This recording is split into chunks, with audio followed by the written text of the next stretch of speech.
It took us 4.7 years to actually get a diagnosis. Yes, it was. And you're there thinking, come on, dear God, why? Yeah. Why this, yeah?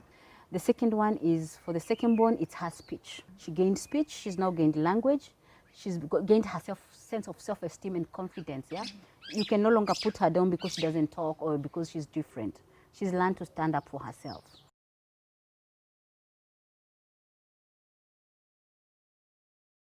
It's often said that parents with children who have special needs require support system. And as such, it's important to have groups or form organizations that enable you to advocate for each other, support each other, comfort each other, and guide each other. Today with me, I have a parent who has children with special needs and is also a member of one such group. And she's going to take us through her journey and as well as tell us about her experience. So without further ado, I'll allow her to introduce herself. Thank you very much for having me. You're welcome. My name is Dr. Jane Wambui Mwiruri Dirango. I'm married to Mr. Dirango. I'm a mother of 3 girls, of whom 2 are on the autism spectrum disorder. I'm not going to go into details because I'm sure everybody has heard what autism is. I am also a member and an administrator of Through the Roof. Through the Roof is a platform that was created by Jacqueline Mathaga, and it was an answer to a lot of questions as parents we kept on asking. When do we go to church? When do we come to the house of the Lord? Remember, the Bible tells us, bring ye all children to me. It doesn't matter whether the child is disabled, is neurotypical, non-neurotypical, but that's what the Bible says. But then when you come to the ground, you find the church was the most hostile environment for us and our children, because you go to church and 90% of the church service or sermon, you're looking for your children or you're making sure your children are settled. So you really do not get ministered to.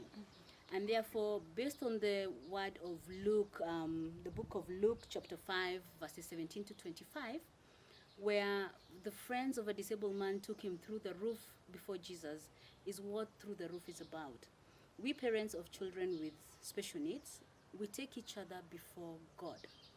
And before COVID happened, we used to do this in a very simple manner. Every first Saturday of the month, we would meet at Mavuno Church in Hill City. And when we meet, we'd have fellowship, we'll discuss issues, we'll see who needs help, and we'll basically even disseminate information before us. And for that, I'm grateful to Pastor Jackie, who ministers at Mavuno, and her support team. There's Pastor James, Pastor Moses, Pastor Jade, Pastor Anthony, and you'd find that every first Saturday of the month, we made that fellowship. And then in the middle of that, because of the advocacy, we found partners. So you'd find that because we're spending a whole day, somebody would say, I'll take care of the tea for that day. So after the church service, we'd have parents or even professionals come in to just tell parents, this is how you deal with this. And some parents would actually get psychological care, because taking care of special needs parents is very, very demanding. A lot of parents tend to, for lack of a better word, end up in psychotic care. And this was one platform where, as parents, we got to have that, space to breathe out with no judgment. You didn't have the society judging you, because everybody who was in this had 100%, 24 hours a day experience of what dealing with a child with special needs is. And even some of those special needs are so rare that even us guys did not have words for each other, just a hug. No. Because I came to hear about things like Q21. I had never heard of Q21 in my whole life. I came to see parents who are raising something as rare as Joubert syndrome. Mm-hmm. And then you hear she's the only one in the country. So by the time you learn how to support each other, we created a friendship. Yeah. And our idea is that this friendship steps out from just Mavuno and goes to other churches, where the pastors now welcome persons with disability, and intentionally, not because it's a secondary thought or because, there's a parent with a child in our church, how do we deal with this? It's intentional in such that they have a disability ministry within their church. Yeah. So essentially, that is the group I belong to, and one I feel at home at, and one that has no judgment. It currently has about 500 parents actively participating on the social media. We have another almost 1,000 who are not on social media. We call them the Kabambe Ministry because we have to send someone practically to their door to minister to them and also see how we can help each other in terms of not just faith, but also other issues. You mentioned that you have 2 autistic children. Take us through the journey of your first child. Like, how was it, and when did you discover that your child has autism? Our first child with autism is actually the second born in this family. It took us 4.7 years to actually get a diagnosis. Yes, it was. The first time we had an inkling something was not right, she was 2 years. She basically isolated herself. She didn't want to mingle with others. I just given birth to her, our third born. So we thought, you know, the advice you get, take her to school, she'll mingle with other kids and she'll be fine. Yeah. And we did that. Unfortunately for us, that was the biggest disaster because she now became more isolated. And the only person she would interact with was her big sister. So it took us that long. And the winner of this, or the most painful part of this, was this. We were seeing some of the top pediatricians in this country. I won't mention what hospital or which pediatrician it was, but it's in the ranking of pediatricians in this country. I think he is the 4th. Yeah, that's top. So the fact that he missed all these flags and kept telling me, your daughter will talk, she'll be fine, took us a pretty long time. And then when she was about 4 years, 4 months, she got sick, a different issue, and we got admitted to Avenue Hospital.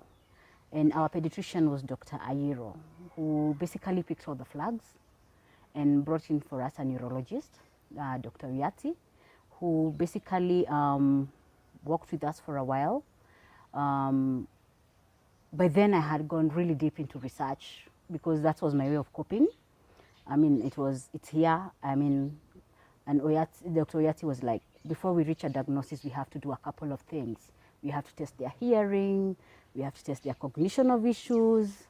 And I think I went ahead of the doctor and started doing research, and that's how I met Naomi. Naomi is commonly known as Mama Kemo on the autism world, who is a special needs educator and therapist. I also met Jackie Mathaga. Jackie Mathaga is a parent and also one of the biggest advocates on autism and other disabilities, intellectual disabilities in this country. And between the two, they gave me a lot of information that by the time even I was being sent to KNH for a diagnosis, I was just going for a formal confirmation. Yeah. And I was sad because it took 4 years and 7 months to discover that. The other thing was, by the time we were getting the formal diagnosis, we started seeing the red flags on the younger one. And so when we went for the formal diagnosis of the eldest, we went with both children. And while we were waiting, the interaction with the doctor, after she was finished with the first one, she was like, now let's talk about the baby. You know, let's talk about the baby. You know, you're getting this very shocking reports.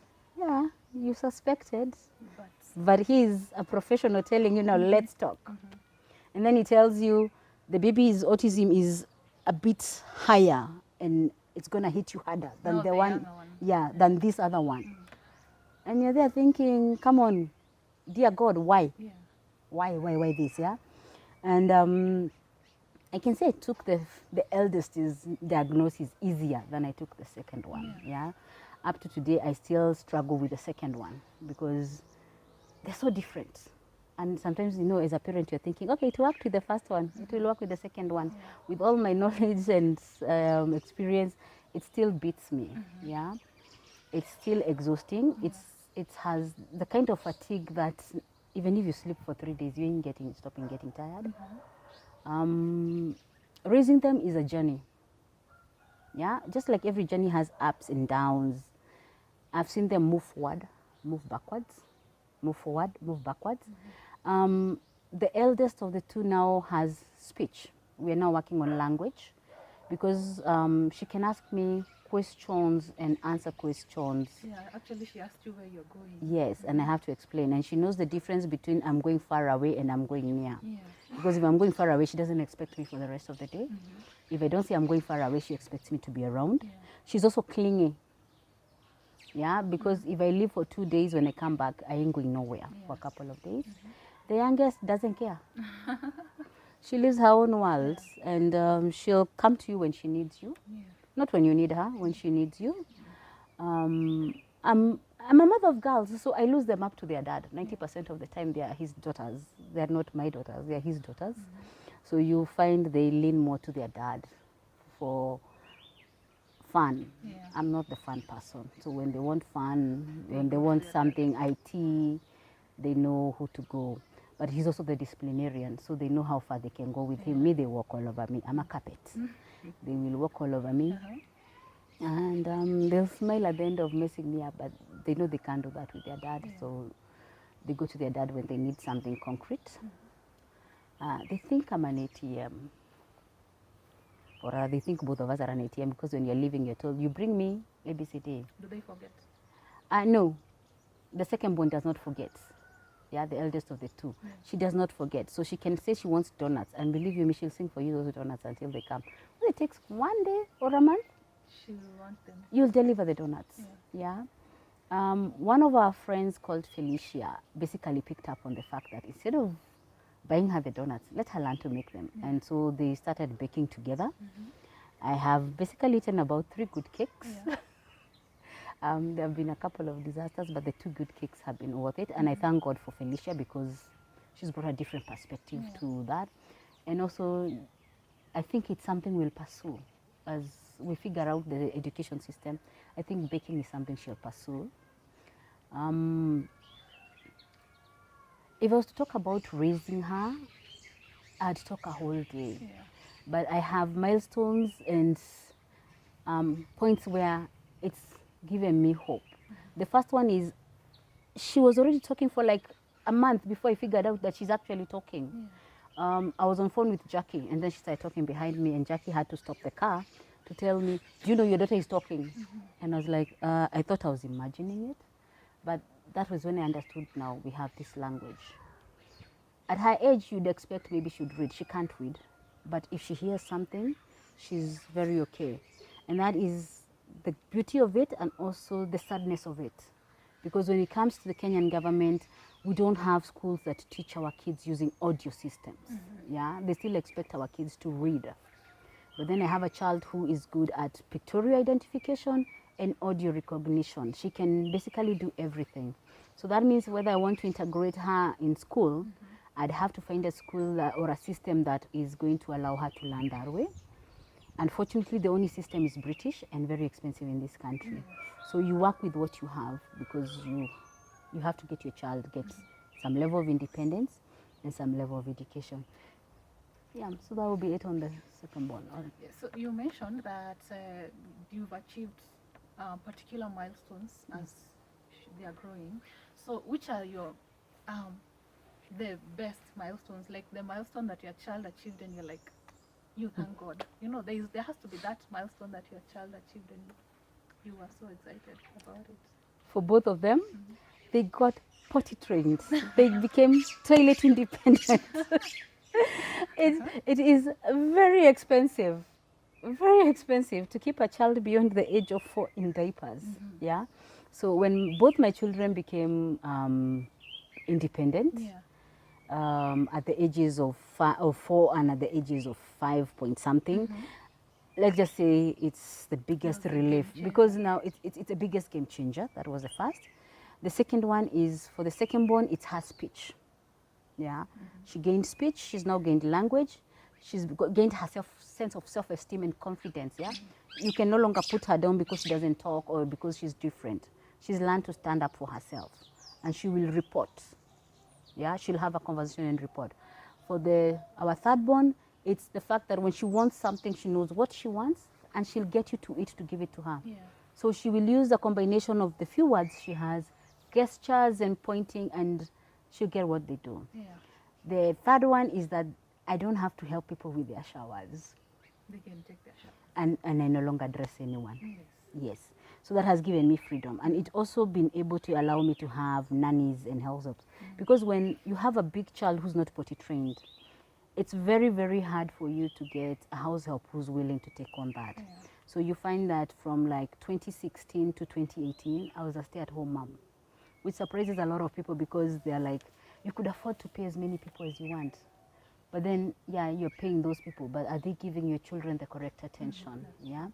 And then you have the time you'd have nannies, but the money you're earning ends up in hospital care bills because either they got a side effect from food, they weren't fed the right food, there were some hygiene issues when you're away, and it wasn't worth it.